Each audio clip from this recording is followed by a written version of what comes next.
everyone. Well, I got a message that said the book that Mika and I read started cutting out and you couldn't hear us. And then I know I'm trying to read Toads on Toast and that keeps disappearing too. So we're going to try my phone, and that means that sadly the words are going to look backwards. But hopefully you can hear us and see us, and we're going to try this one more time. Oh man, sometimes the internet just says no. So, thank you, Mika, for coming back and reading with me again. And this book is called, here, let's scooch around. I Don't Want to Be Big. And it's written by Deb Petty and illustrated by Mike Bolt. If I were big, would I be able to fit between the pages of this book? Nope. See my point?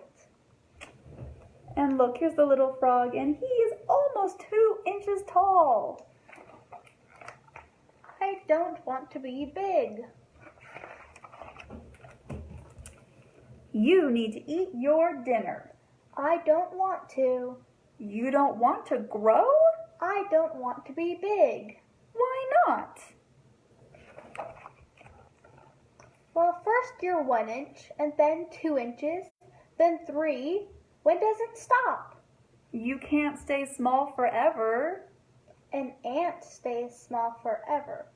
So now you want to be an ant? Not really. Phew. Don't you want to be tall? I have you to be tall for me. You can just carry me around. That will work out great. Let's go over there. Now here, little to the left. Perfect. Don't you want to be able to jump high enough to meet the tree frogs? Ow! Look at those tree frogs. Whew, and their eyes are so red. I think I'm okay not meeting the tree frogs. What if there's something you want to reach?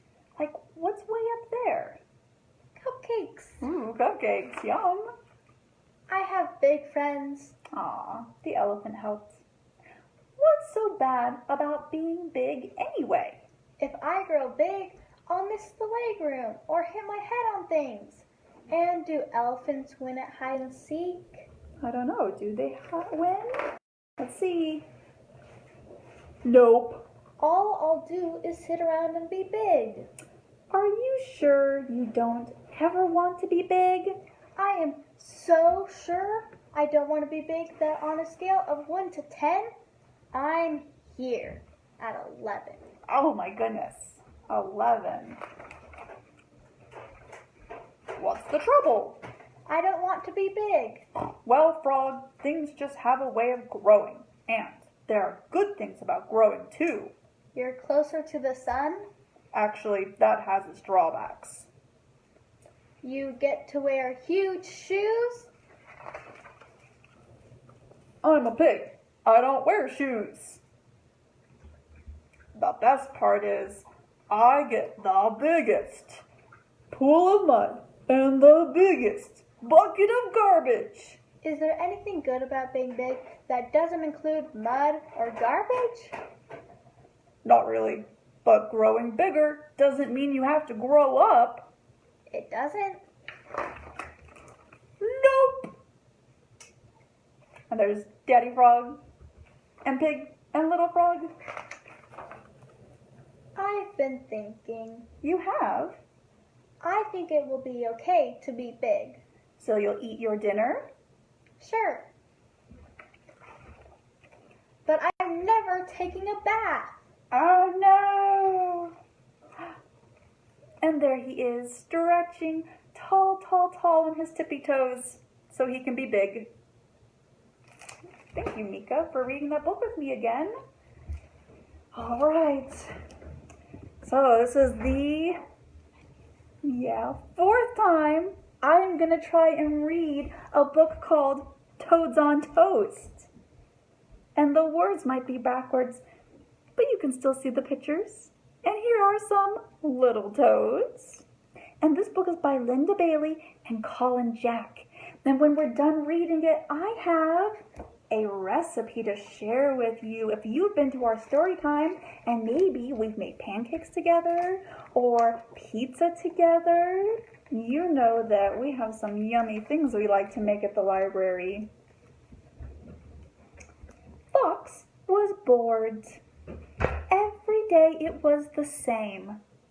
Walk to the pond, catch a big fat toad, bring it home, skin it, boil it, eat it. I need a change, said Fox. He headed for the cookbook store. The toad section was amazing. Who knew there were so many ways to cook a toad? As Fox turned the pages, he noticed something surprising. Every single recipe called for small toads, young and tender. Gee, said Fox, so that's where I've been going wrong.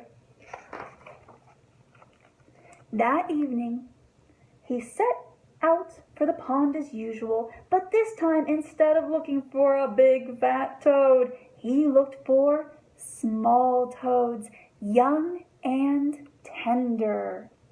It was hard work. These toadlets were really fast. All those toadlets running around. By the time Fox got home, he was all puffed out, but he was carrying a lovely bouncing sack of fresh young toads for dinner. This is going to be so great, said Fox as he dumped the toads into a bowl. He opened the first cookbook. Suddenly, a huge mother toad came rocketing through the window. Stop! She cried. What are you doing? I'm trying to concentrate, said Fox. Now let's see. Toad muffin, toad soup, toad stir-fry. Mama stared aghast at her babies. You're going to eat them? Ah, said Fox, here's a good one. Toad legs. No, she cried. Not their legs. They have such beautiful legs. I noticed, said Fox. Especially the weensy ones. Delicious. Stop, cried Mama, throwing herself across the book. Take me instead. Fox thought about it, but the recipes were clear. You're too old and stringy, he said. Sorry. And he reached for his knife. Ack! Cried Mama Toad. Wait! There must be a better recipe. Their poor little legs are so thin, hardly a mouthful. Fox glanced at the toadlets and frowned. It was true that their legs were quite scrawny. Mama glanced at the toadlets too. She was not pleased. Calvin, she bellowed, get away from that butter. Why? Said Calvin. Because I said so, said Mama. Hey, said Fox, here's a good recipe. Toads on toast. Looks easy too. Mama hopped over to take a peek. Well, maybe, she said. Do you have garlic? Yes, said Fox. Bread? Yes. Pepper? Yes. Truffle oil? Truffle oil? Fox peered at the book. It doesn't say anything about truffle oil. Well, it should, said Mama. Everyone knows you can't make toads on toast without truffle oil. Where'd you get that crummy book anyway? Uptown, said Fox with a frown. Listen, said Mama. I'm going to help you out. I have a better toad recipe, a secret favorite recipe that's been passed down in my family. You're going to love it. What's it called? Asked Fox. Toad in a hole, said Mama. Said Fox. It has toast, said Mama. You like toast, right? Oh, yes, said Fox, rubbing his paws together. I do love toast. Well, you slice the bread, said Mama, while I see to my kids. Brucey, Loretta, get out of that honey pot. Ready, said Fox. Mama hopped over. Excellent, she said. This bread is perfect. Just make a hole in the center. Goody, said Fox. This is easy. Next, said Mama, you butter the bread and put it in the frying pan. Earline and Elvis, stand back. Yum, said Fox. Butter. And now, said Mama, you break an egg and pour it into the hole. An egg, said Fox. Not a toad? An egg, said Mama firmly, and then add salt and pepper. No toads? Asked Fox again. Trust me, said Mama. Now flip it over and sprinkle in some Parmesan cheese. Hey, said Fox, wait a minute. There's something funny going on here. What about the toads?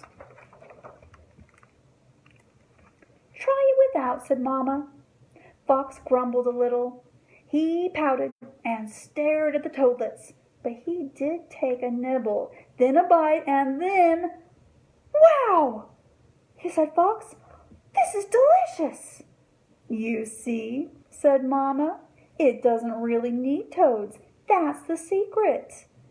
By golly, you're right, said Fox. I'm going to make another one. And so he made another and another and another. Enough for everyone. Mama Toad set the table, and they all sat down to eat. And Fox, being a lazy fox, never again went through the trouble of looking through his recipe books. He didn't bother to catch any more toads either. And later, when he had children of his own, he passed Mama's secret recipe on to them. Toad in a hole became a favorite recipe for the Fox family. And it can be a favorite in your family too, as long as you don't add toads. And here is the recipe for Mama Toad's secret toad in a hole. We take a piece of bread, and then you pull out the middle, and just like Fox, you put butter on it, and you put it in a pan, and then you break an egg inside, and this egg is a whole egg. I didn't mix it up, but you can scramble your egg if you like scrambled eggs, and then you cook it inside and flip it over, and then you can eat it. Well, thank you for joining me for part 2 of our story time. I'm glad Mika was able to come back and read that other book with me. We have lots of live events going on all week at the library here on Facebook. And I will see you guys later. Thank you so much for joining me. Bye.